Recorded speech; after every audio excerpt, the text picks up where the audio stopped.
What's going on, guys? Welcome to my channel, and I'm about to review NAMOR #1.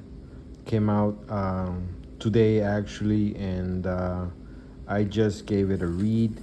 Um, this is written by Jason Aaron with artist Paul Davidson and Alex Lins. The color artist is Miraj Menon. Letter Joe Caramagna. So like I mentioned, yes, I just read it. Oh man, what can I say? How can I put it? How can I put it as delicately as I can? This is a very depressive comic book, to say the least. I feel that Namor the Submariner is a character that not just anybody can write him. You know, he is a mutant. He's very powerful, and he is an underwater superhero, and he has a very strong personality. I feel that within the fictional universe he's in, he's a very misunderstood man, and in the real world he's a very misunderstood character. Unlike Aquaman, Namor is not as beloved as he could be. Aquaman is a king. He's loved by Mera. Most of the times he has been loved by his people. He's a proud member of the Justice League, one of the founding members for the most part. That's how he has been. And he's capable, he's smart, he's powerful, and he has been a lot more mainstream than Namor the Submariner has been. And as a prime example, you saw what they did to Namor in that Black Panther 2 movie, which I didn't even see, but I saw videos, reviews of it, and I saw the character, what they did to Namor, what they did to the character. They basically changed the whole origins. It's like I said, it's a very misunderstood character that has a very, at this point, convoluted history. And yeah, man, I mean, Jason Aaron is not doing that character any favors. Let me just put it that way.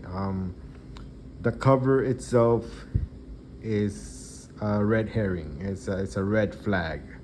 You see Namor on a hospital bed, all beat up, hurt, injured, and on a respirator.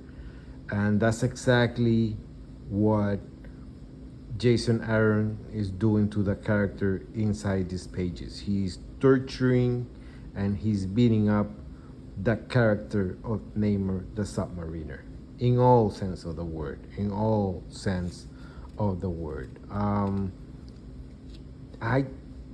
The way I see it, at least the Jason Aaron of today, I don't think that guy likes superheroes.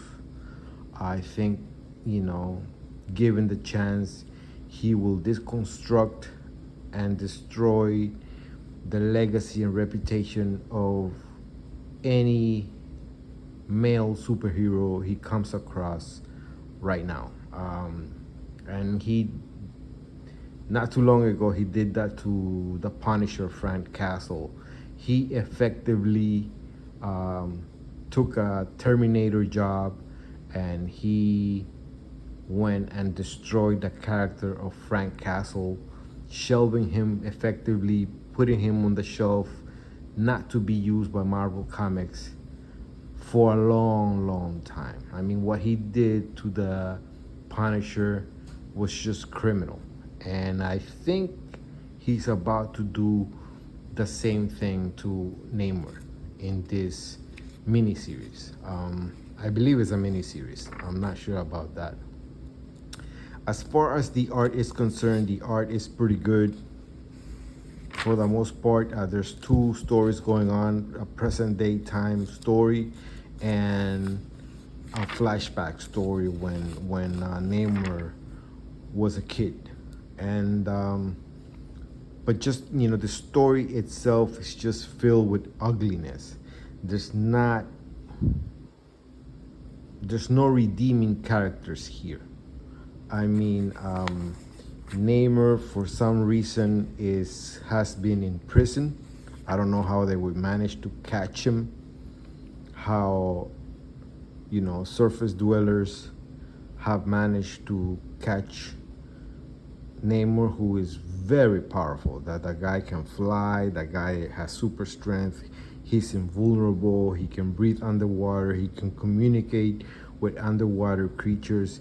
He's able to fly. He's able to lift submarines out of the ocean. So I don't know how he has come to this predicament where he's trapped and he's being tortured by asshole guards that, pissed in a bucket, or I think they took a shit in the bucket and they're gonna spill it over Namor's head. They're about to, It's just ugliness all over the fucking place in this story. This United States, is this an American sanctioned prison? Are these guards Americans? We don't know. It is not clear in the story.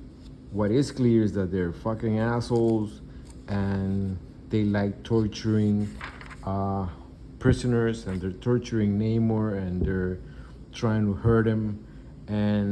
But that's not the worst part. The worst part is that Namor wants to be there. He has basically self-imprisoned. He wants to stay away from water as long as possible. He hates himself, something that Jason Aaron loves to do with characters. This Namor, this submariner, hates himself. He doesn't want to rule. He doesn't want to be part of the ocean anymore. He wishes he would be dead. And that's the gist of it. And, he's hated by the surface dwellers. He hates himself. He hates his past. And that's how it is, That's the gist of the story. And every character in this story is a douchebag, is an asshole. Case in point, this flashback where Namor is a kid, and some classmates of his kind of manipulate him to go to this specific spot in the ocean, and they take him there.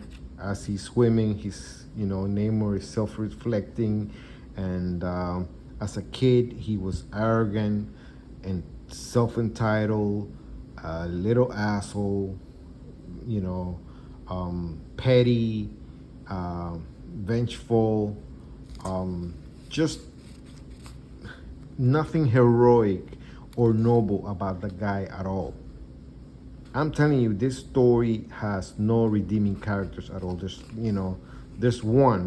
only one that I can think of, and I'll point him out as the story goes along. But then, these kids take Namor to this place where, sea life goes and they die. And what do these kids do?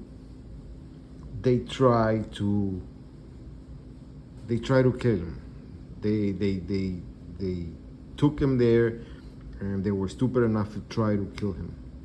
So it's what I'm telling you. Ugly characters, no redeeming qualities. These are murderers, kids, killer kids that for some reason hate Namor because he's different. I mean the virtue signaling and the whole meta thing about Jason Aaron's writing and the mirroring of the real world, and he's touching themes about discrimination and hatred and just people hating people that are different. And this is, I'm thinking that he thinks Jason Aaron is being clever with this kind of stories when this, but it's the first issue. Maybe later on he will redeem himself, redeem the story. I'm not sure. Based on what he did to the Punisher, I don't see it happening. Then Namor gets attacked by this giant sea monster, and he effectively fights it off. And then we go back to present day, and Namor is fighting he apparently Atlanteans going to the prison. Seemingly they're gonna rescue him. Momentarily Namor thinks he's gonna be rescued, and the Atlanteans quickly make it clear that they're there to kill him. So in the present, he's hated and they're trying to kill him. In the past, he's hated and they're trying to kill him. So I don't know what Jason Aaron's trying to do here, because so far this story is just filled with ugliness and stupidity. And the action is fairly good. The action's good, a little bit violent. I like it. I don't mind it. And yeah. And then Namor, I think this guy actually had good intentions. He was trying to rescue Namor, and the ungrateful asshole that he is, Namor winds up killing him. I believe he kills him. There it is. And it's just very ugly writing. I just there's nothing good about it. Later in the story, Stingray shows up. Stingray, I remember him from the Avengers run. He's a former Avenger. He's kind of like aquatic superhero as well. He wears an armor, and he's sort of like a good Black Manta guy, And he goes to a hospital. He rescued Namor, and he's telling him that he needs Namor to go back to the sea. He's giving him, the government has given Namor 4 days to go back to the oceans and stop a civil war that is going on within the oceans right now, and it's affecting the world if he doesn't go. According to Stingray, the government is going to fish Atlanteans out of the ocean and kill them indiscriminately. I'm telling you, man, this is a crazy fucking story. First of all, I don't care how mighty the US government is, or any government. You can't just cover all the oceans in the whole fucking world. I mean, the world is 70%, 70 something percent water. You know what I'm saying? So by all means, by all intents and purposes, I would think that if Atlanteans did not want to be found, they would not be found. They have advanced weaponry. Yes, they have invaded the surface before, and they've been stopped by the likes of the Fantastic Four and the Avengers and stuff.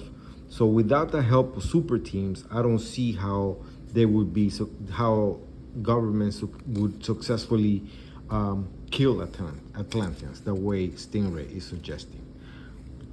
But that's what Jason Aaron is going with, and yeah, he so Namor reluctantly gets up and he agrees, and he's gonna go try to stop this civil war. And then we go back to the flashbacks when he was a kid, and it's just more of Namor being a vindictive little shit, and he orders other Atlanteans to kill the kid that was going to kill him. You see? And you know, both stories are going on at the same time, the flashback sequence and the present day sequence. So, you know, Kid Namor was a real fucking murderous asshole. And present day Namor is a reluctant, self-hating monarch that wants no part of the ocean or the Atlanteans, but he's being forced to go and stop a war, and that's to be continued. As far as the art is concerned, pretty good, like I mentioned, no complaints there, pretty clear cut. You know, both artists do good with the present sequence, the present day sequence, and the past tense sequences. As far as the story, like I mentioned, from a scale of 1 to 10, I'm gonna give this comic book, I'm gonna give it a 6, just because I feel that the writing is just atrocious. It is just a very depressive, bleak story, bleak look at Namor.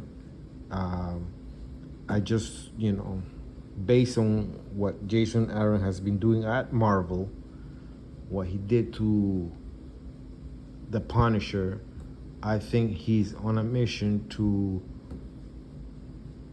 make Namor the Submariner as fucked up as possible. And the future doesn't predict anything good. The future looks even bleaker. Here we have an angry girl boss beating the shit out of Namor.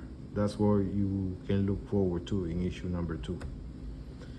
Anyways, guys, thanks for listening to me. That's my review. That's my breakdown of Namor number 1. I would love to hear comments, interact with you guys, give me likes or give me dislikes. All interactions good. Thank you. Peace.